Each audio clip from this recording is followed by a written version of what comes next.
जय हिंद साथियों, मैं समीर आप लोगों का स्वागत करते हैं अपने इस YouTube channel study point Sameer पर। मेरे दोस्तों, मैं रोज़ आप लोगों के लिए करंट अफेयर्स का एक वीडियो देता रहूँगा और आज के वीडियो अपलोड करने में थोड़ा ज़्यादा देरी हो गया है, तो इसके लिए हम आप सभी से माफ़ी चाहेंगे। और कल से मैं रोज़ सुबह 5 बजे वीडियो अपलोड कर दूँगा, तो आप लोग इस वीडियो के साथ अंत तक बने रहिए। और आज 18 दिसंबर है और 18 दिसंबर से जितने भी महत्वपूर्ण करंट अफेयर्स होंगे उन सभी करंट अफेयर्स को हम इस वीडियो में कवर करने की कोशिश करेंगे। तो चलिए ज़्यादा देर न करके हम आज के इस टॉपिक की शुरुआत करते हैं।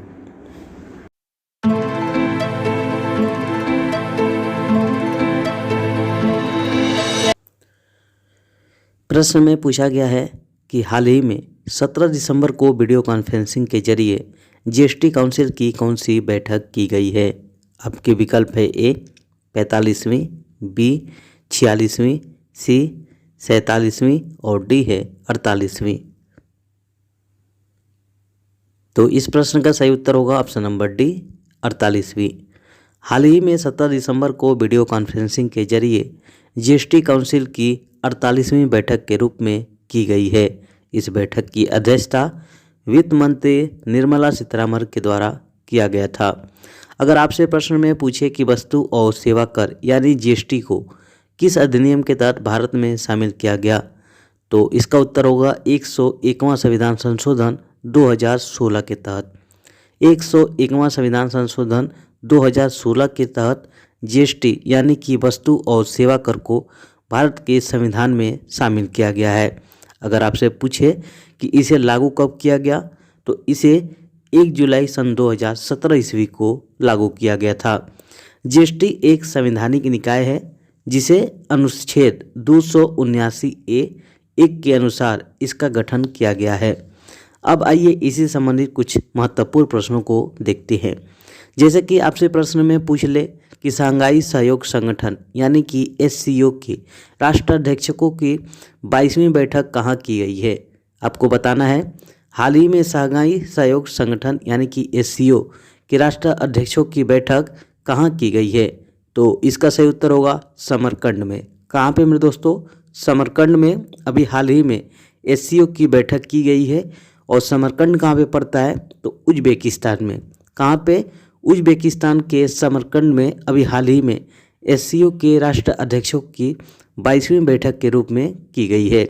और इस बैठक में भारत की तरफ से अध्यक्षता किसने किया था, तो इस बैठक में भारत की तरफ से प्रधानमंत्री नरेंद्र मोदी के द्वारा की गई थी।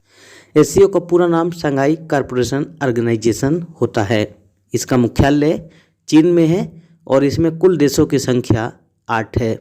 कितना है, तो कुल देशों की संख्या 8 है। जैसे कजाकिस्तान, चीन, किर्गिस्तान, रूस, तजाकिस्तान, उज्बेकिस्तान, भारत और पाकिस्तान शामिल है। इसी संबंधित अगर आपसे प्रश्न में पूछे कि नाटो शिखर सम्मेलन यानी कि 2022 का आयोजन कहाँ किया गया, तो नाटो शिखर सम्मेलन 2022 का आयोजन अभी हाल ही में मैड्रिड में किया गया है। कहाँ पे? मैड्रिड में किया गया है। और मैड्रिड कहाँ पे पड़ता है, तो स्पेन में पड़ता है। बात करें नाटो की, तो नाटो का पूरा नाम नॉर्थ अटलांटिक ट्रीटी ऑर्गेनाइजेशन होता है, यानी उत्तरी अटलांटिक संधि संगठन। इसकी स्थापना कब की गई थी, तो इसकी स्थापना 4 अप्रैल 1949 ईस्वी को किया गया था। कब किया गया था? 4 अप्रैल 1949 ईस्वी को। और इसका मुख्यालय कहाँ पे है, तो ब्रुसेल्स यानी कि बेल्जियम में स्थित है। और इस बार नाटो ने अपना 32वां संस्करण के रूप में मनाया है। और इसकी अध्यक्षता किसके द्वारा की गई थी, तो इसकी अध्यक्षता जेंस स्टोल्टेनबर्ग के द्वारा। किसके द्वारा? जेंस स्टोल्टेनबर्ग के द्वारा अभी हाल ही में नाटो की अध्यक्षता की गई थी। जेंस स्टोल्टेनबर्ग ये नाटो के महासचिव के रूप में जाने जाते हैं। आइए इसी के साथ अगला प्रश्न देखते हैं। अगला प्रश्न में पूछा है कि हाल ही में भारतीय प्रौद्योगिकी संस्थान यानी कि आईआईटी ने राष्ट्रीय स्तर की हैकाथॉन यानी कि हैक एंड रिबूट 2.0 का आयोजन कहाँ कर रही है। आपके विकल्प है ए कानपुर, बी गाजियाबाद, सी आगरा और डी है मेरठ।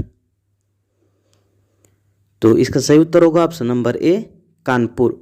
हाल ही में भारतीय प्रौद्योगिकी संस्थान यानी कि IIT ने राष्ट्रीय स्तर की हैकाथॉन यानी कि हैक एंड रिबूट 2.0 का आयोजन कानपुर में कर रही है। इसी के साथ अगर आपसे प्रश्न में पूछे कि हैकाथॉन यानी हैक एंड रिबूट 2.0 योजना को किस मंत्रालय के तहत आयोजित किया जाएगा, तो इसका उत्तर होगा इलेक्ट्रॉनिक्स एवं सूचना प्रौद्योगिकी मंत्रालय MITY की टाइड 2.0 के तहत।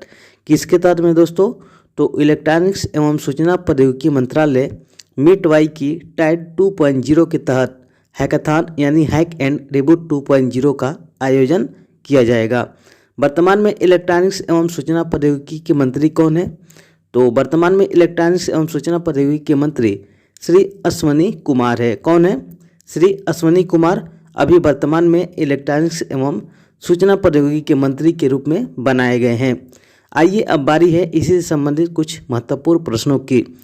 इसी प्रश्नों के साथ अगर आपसे प्रश्न में पूछे कि लाडली लक्ष्मी योजना 2.0 को किस राज्य सरकार के द्वारा शुरू किया गया है, आपको बताना है कि लाडली लक्ष्मी योजना 2.0 को किस राज्य सरकार ने शुरू किया है, तो इसका सही उत्तर होगा मध्य प्रदेश। किसने शुरू किया है, तो मध्य प्रदेश ने शुरू किया है। लाडली लक्ष्मी योजना 2.0 किससे संबंधित है, तो लाडली लक्ष्मी योजना 2.0 स्वास्थ्य और शिक्षा से संबंधित है। फिर इसके साथ अगर आपसे प्रश्न में पूछे कि हाल ही में किस राज्य की सरकार के द्वारा रोजगार सेतु योजना को शुरू किया गया है, आपको बताना है कि हाल ही में किस राज्य की सरकार के द्वारा रोजगार सेतु योजना को शुरू किया गया है, तो इसका उत्तर भी मध्य प्रदेश होगा। मध्य प्रदेश के मुख्यमंत्री कौन है, तो शिवराज सिंह चौहान। इसी के साथ अगर आपसे प्रश्न में पूछे कि हाल ही में किस राज्य की सरकार के द्वारा रोजगार सेतु योजना को शुरू किया गया है, तो इसका सही उत्तर होगा मध्य प्रदेश के सरकार के द्वारा। मध्य प्रदेश की सरकार अभी हाल ही में रोजगार सेतु योजना को शुरू किया है और इसने रोजगार सेतु योजना के साथ साथ एक और भी योजना को शुरू किया है जिसका नाम है लाडली लक्ष्मी योजना। तो हाल ही में अभी मध्य प्रदेश की सरकार 2 योजनाओं को शुरू किया है। मध्य प्रदेश के मुख्यमंत्री कौन है, तो मध्य प्रदेश के मुख्यमंत्री शिवराज सिंह चौहान हैं। फिर इसी के साथ अगर आपसे प्रश्न में पूछे कि किस राज्य की सरकार के द्वारा चाय श्रमिकों के लिए मुख्यमंत्री चाय श्रमिक कल्याण प्रकल्प योजना को शुरू किया गया है, तो अभी हाल ही में त्रिपुरा सरकार के द्वारा। किसके द्वारा, तो त्रिपुरा सरकार ने अभी हाल ही में मुख्यमंत्री चाय श्रमिक कल्याण प्रकल्प योजना को शुरू किया है। फिर आइए इसी के साथ हम लोग अगला प्रश्न देखते हैं। अगला प्रश्न में पूछा है कि हाल ही में किस देश के द्वारा E20 ईंधन को लॉन्च किया जाएगा। आपके विकल्प है ए जापान, बी कतर, सी भारत और डी है चीन। तो इसका सही उत्तर होगा ऑप्शन नंबर सी भारत। हाल ही में केंद्रीय पेट्रोलियम और प्राकृतिक गैस मंत्री हरदीप सिंह पुरी ने घोषणा की है कि भारत जल्द ही इथेनॉल के 20% सम्मिश्रण के साथ E20 ईंधन को लॉन्च करेगा। अब बारी है इसी से संबंधित कुछ अन्य प्रश्नों की, जैसे कि अगर आपसे प्रश्न में पूछ ले कि PM श्री योजना जिसे हाल ही में लॉन्च किया गया है यह किस क्षेत्र से संबंधित है, तो इसका सही उत्तर होगा शिक्षा के क्षेत्र से। किस क्षेत्र से में दोस्तों, तो शिक्षा के क्षेत्र से अभी हाल ही में PM श्री योजना को लॉन्च किया गया है। कि किस राज्य के मुख्यमंत्री के द्वारा लोक मिलनी योजना को शुरू किया गया है, तो अभी हाल ही में पंजाब सरकार के द्वारा लोक मिलनी योजना को शुरू किया गया है। फिर इसी के साथ अगर आपसे प्रश्न में पूछे कि चिराग योजना को किस राज्य के द्वारा शुरू किया गया, तो चिराग योजना को छत्तीसगढ़ राज्य के द्वारा शुरू किया गया है। और इसी के साथ छत्तीसगढ़ राज्य ने एक और योजना को शुरू किया है जिसका नाम है कौशल्य मातृत्व योजना, यानी कि छत्तीसगढ़ राज्य ने कौशल्य मातृत्व योजना और चिराग योजना को अभी हाल ही में शुरू किया है। कौशल्य मातृत्व योजना का मुख्य उद्देश्य है कि महिलाओं को गर्भधारण के बाद स्वयं और बच्चे के पोषण के लिए देखभाल करना। फिर आइए इसी के साथ अगला प्रश्न देखते हैं। अगला प्रश्न में पूछा है कि हाल ही में आयरलैंड में भारतीय मूल के प्रधानमंत्री के रूप में किसे चुना गया है। आपके विकल्प है ए मिहाल मार्टिन, बी लियो वराडकर, सी इंडा केनी और डी है जैक लिंच। तो इसका सही उत्तर होगा ऑप्शन नंबर बी लियो वराडकर। हाल ही में आयरलैंड के प्रधानमंत्री के रूप में लियो वराडकर को चुना गया है। और आयरलैंड की राजधानी क्या है? तो आयरलैंड की राजधानी डबलिन है। और यहाँ के राष्ट्रपति मैरी मैक अलीज को बनाया गया है। और यहाँ पे मुद्रा के रूप में यूरो को चलाई जाती है। अब आइए इसी से संबंधित कुछ महत्वपूर्ण प्रश्नों को देखते हैं। जैसे कि अगर आपसे प्रश्न में पूछ ले कि हाल ही में भारत के नए चुनाव आयुक्त के रूप में किसे चुना गया है, तो हाल ही में नए चुनाव आयुक्त के रूप में अरुण गोयल को चुना गया है। मेरे साथियों, आप सबको बेहद जानना जरूरी है, मुख्य चुनाव आयुक्त के रूप में राजीव कुमार को अभी हाल ही में बनाया गया है। मुख्य चुनाव आयुक्त के साथ साथ 2 अन्य चुनाव आयुक्त होते हैं, जिसमें से एक अरुण गोयल है और दूसरा अनूप चंद्र पांडे। फिर इसी के साथ अगर आपसे प्रश्न में पूछ कि हाल ही में अंतर्राष्ट्रीय हॉकी महासंघ के नए अध्यक्ष के रूप में किसे नियुक्त किया गया है, तो अभी हाल ही में अंतर्राष्ट्रीय हॉकी महासंघ के नए अध्यक्ष के रूप में मोहम्मद तैयब इकराम को नियुक्त किया गया है। किसको? तो मोहम्मद तैयब इकराम को अभी हाल ही में अंतर्राष्ट्रीय हॉकी महासंघ के नए अध्यक्ष के रूप में चुना गया है। और मोहम्मद तैयब इकराम किस देश से संबंधित है? तो ये पाकिस्तान से है। किस देश से मेरे दोस्तों?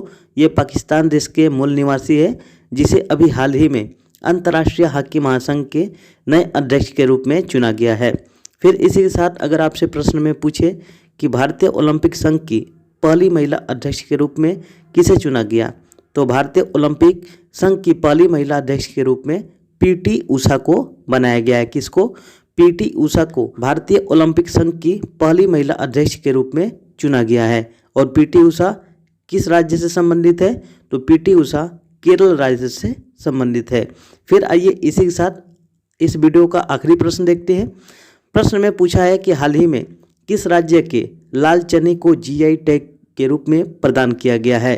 आपको बताना है कि हाल ही में किस राज्य के लाल चने को जीआई टैग के रूप में प्रदान किया गया है। आपके विकल्प है ए तेलंगाना, बी आंध्र प्रदेश, सी कर्नाटक और डी है छत्तीसगढ़। तो इसका सही उत्तर होगा ऑप्शन नंबर ए तेलंगाना। हाल ही में तेलंगाना राज्य के लाल चने को जीआई टैग के रूप में प्रदान किया गया है। और इसी के साथ तेलंगाना राज्य के जीआई टैग पंजीकृत उत्पादों की संख्या बढ़कर 16 हो गई है। इसके पहले कितना था? तो 15 था। अब लाल चने को जीआई टैग मिल चुका है, जिसके साथ तेलंगाना में अब 16 जीआई टैग हो गया है। और मेरे साथियों, लाल चना प्रोटीन का एक अच्छा स्रोत माना जाता है और इसमें लगभग 24% प्रोटीन पाई जाती है।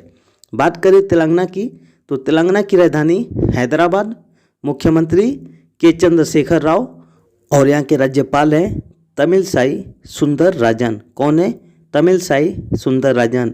और यहाँ पे लोकसभा की सीट कितनी है? तो लोकसभा की सीट 17 है, राज्यसभा की सीट 60 है और यहाँ पे विधानसभा की सीट 119 है। ये है आपका तेलंगाना। तो इसी के साथ आज का ये वीडियो समाप्त होता है। आप लोग को ये वीडियो कैसा लगा? मुझे आशा है कि आप लोग को वीडियो अच्छा और जो कुछ भी बताए हैं वो सभी प्रश्न आपको अच्छी तरह से समझ में आया होगा। तो ऐसा ही वीडियो पाने के लिए आप हमारे इस यूट्यूब चैनल को ज़्यादा से ज़्यादा लाइक और शेयर और सब्सक्राइब करें। तो आज के लिए बस इतना ही। फिर मिलेंगे हम लोग एक नई वीडियो के साथ। तब तक आप मुझे आज्ञा दीजिए। जय हिंद, जय भारत।